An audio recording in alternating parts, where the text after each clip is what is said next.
ఇబ్రహీం ట్రౌరే పశ్చిమాఫ్రికా దేశం Burkina Faso అధ్యక్షుడు.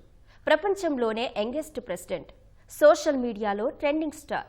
ఎక్కడో ఆఫ్రికాలో చిన్నపాటి దేశానికి అధ్యక్షుడిగా ఉన్న ఇబ్రహీం ట్రౌరే ట్రెండింగ్లో ఎందుకున్నాడు? ఏంటి ఆయన స్పెషాలిటీ? తెలుసుకుందాం పదండి.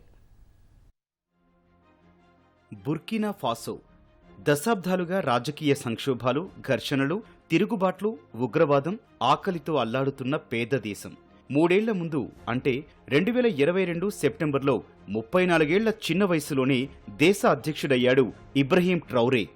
దేశాధ్యక్షుడైతే ఇలా మిలిటరీ డ్రెస్లో ఎందుకున్నాడు అంటారా? అధ్యక్షుడు కాకముందు ఆయన మిలిటరీలో కెప్టెన్.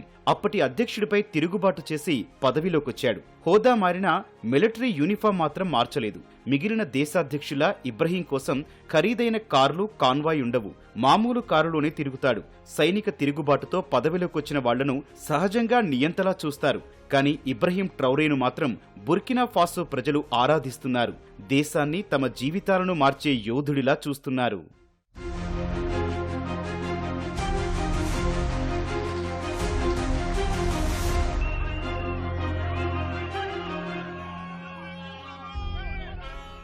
ఇబ్రహీం ట్రౌరేకు అంత క్రేజ్ ఎందుకు? ఆ వివరాల్లోకి వెళ్దాం.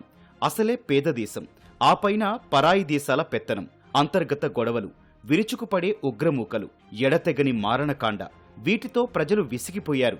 సరిగ్గా అలాంటి టైంలోనే కారు చీకట్లో కాంతిపుంజంలా వచ్చాడు ఇబ్రహీం. ఫ్రెంచ్ వలసవాదుల్ని, జిహాదీ శక్తుల్ని తరిమికొట్టాడు. శ్రీమంతుడి సినిమాలో ఊరిని మార్చేసిన మహేష్ బాబులా బుర్కినా ఫాసో ప్రజల ఉన్నతి కోసం పనిచేస్తున్నాడు. రోడ్లు వేయిస్తున్నాడు, వసతులు కల్పిస్తున్నాడు, స్కూళ్లు కట్టిస్తున్నాడు, సాగు బాగుకు కృషి చేస్తున్నాడు, ఆహార శుద్ధి పరిశ్రమలు ఏర్పాటు చేయిస్తున్నాడు, ఫ్యాక్టరీలు పెట్టిస్తున్నాడు, ఉపాధి అవకాశాలు సృష్టిస్తున్నాడు. ఒకే ఒక్కడి సినిమాలో అర్జున్లా అవినీతి, అరాచకాలపై ఉక్కుపాదం మోపుతున్నాడు. ఇవి చాలవా ప్రజలు ఆరాధించడానికి?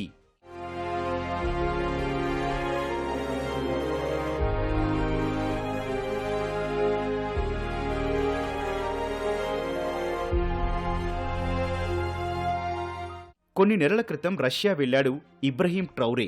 ప్రెసిడెంట్ పుతిన్ను కలిశాడు. బుర్కినా ఫాసో నుంచి దారిద్ర్యాన్ని ప్రారదోలేందుకు అండదండలు కావాలన్నాడు. ప్రజల్ని అక్షరాస్యుల్ని చేయడానికి సాయం అడిగాడు. రష్యాకు వచ్చే తమ దేశ యువతకు మంచి చదువులు చెప్పించమన్నాడు.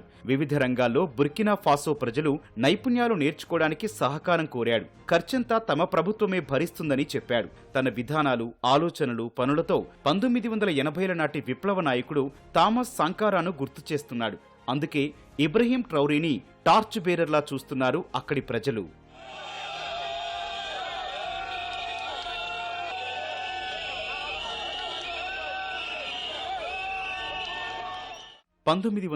వరకు ఫ్రాన్స్ వలస పాలనలో బుర్కినా ఫాసో మగ్గింది. తర్వాత స్వాతంత్ర్యం వచ్చినా పెత్తనం మాత్రం పోలేదు. ఫ్రాన్స్ సైనికులు అక్కడే తిష్టవేశారు. పాలకులు ఎదురు చెబితే తిరుగుబాట్లను ఎగదోసేవారు. అనుకూలమైన కీలుబొమ్మ ప్రభుత్వాన్ని ప్రతిష్ఠించేవారు. ఎందుకంటే ప్రపంచంలో బంగారం నిల్వలున్న దేశాల్లో టాప్ 15లో ఉంటుంది బుర్కినా ఫాసో. ఏటా 60 టన్నులకు పైగానే ముడి బంగారం ఉత్పత్తి అవుతుంది. దాని విలువ వేల కోట్లు. అందుకే బుర్కినా ఫాసోకి స్వాతంత్ర్యం ఇచ్చిన వనరులపై మాత్రం ఫ్రాన్స్ అధికారాన్ని వదులుకోలేదు. పాశ్చాత్య దేశాలకు చెందిన మల్టీనేషనల్ కంపెనీలు, అల్ఖైదా ఉగ్రవాద ముఠాలు అక్కడ పాగా వేశాయి. పరాయి పెత్తనాన్ని, వాళ్ల కీలుబొమ్మల పాలనను ప్రజలు సహించలేకపోయారు. కరెక్ట్ టైంలో రంగంలోకి దిగిన ఇబ్రహీం ట్రౌరే పాల్ హెన్రీ దమీబాను గద్దెదించాడు.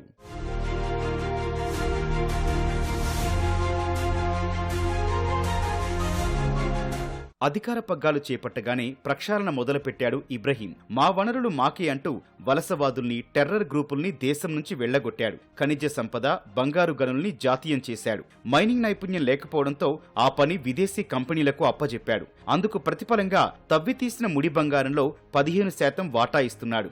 మైనింగ్ కంపెనీల్లో బుర్కినా ఫాసో ప్రజలకు ఉపాధి కల్పించాడు. స్థానికులకు మైనింగ్ నైపుణ్యాలు నేర్పించే పనిలో ఉన్నాడు. దేశంలో గోల్డ్ రిజర్వులు పెంచుతున్నాడు. గోల్డ్ రిఫైనరీ ఏర్పాటు చేశాడు. భవిష్యత్తులో సొంతంగా మైనింగ్ చేసే స్థాయికి దిగేలా ప్లాన్ చేశాడు.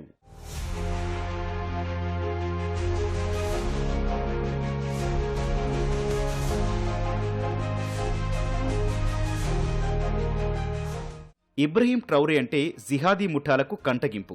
ఇప్పటికి 19 సార్లు దాడులకు తెగబడ్డాయి. కానీ ఇబ్రహీంను ఏమీ చేయలేకపోయాయి. తరచుగా ప్రజలపై దాడి చేస్తూ రక్తదాహం తీర్చుకుంటున్నాయి. గత 2-3 ఏళ్లలో 7,000 మంది ప్రజలను బలిగొన్నట్లు లెక్కలు చెబుతున్నాయి. ఉగ్ర భయాలతో లక్షలాది మంది సురక్షిత ప్రాంతాలకు వలసపోయారు. ప్రజల్లో భరోసా నింపేలా, టెర్రర్ గ్రూపులకు బుద్ధి చెప్పేలా పొరుగు దేశాలైన మాలి, నైజర్, ఘనా, ఐవరీ కోస్టుతో కలిసి అలయన్స్ ఆఫ్ సాహెల్ స్టేట్స్ AES ఏర్పాటు చేశాడు. సొంత సైన్యాన్ని బలోపేతం చేసేందుకు రష్యా మిలిటరీ సాయం తీసుకున్నాడు. ఉత్తర కొరియా నుంచి బలగాల్ని తెచ్చుకున్నాడు. చైనా, భారత్, తుర్కియే, క్యూబాతోనూ సన్నిహిత సంబంధాలు పెట్టుకున్నాడు.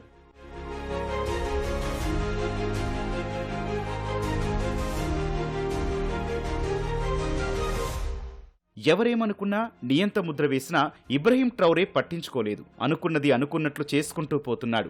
ఇవన్నీ గమనిస్తున్న బుర్కినా ఫాసో ప్రజలు దేశం రాత మారుస్తాడని బలంగా నమ్ముతున్నారు. ఇతర ఆఫ్రికా దేశాల్లోనూ ట్రౌరే క్రేజ్ పెరిగింది. అది ఎంతలా అంటే తమకు ఇబ్రహీం ట్రౌరే లాంటి ప్రెసిడెంట్ కావాలని తూర్పు ఆఫ్రికా దేశం కెన్యా ప్రజలు కోరుకుంటున్నారు.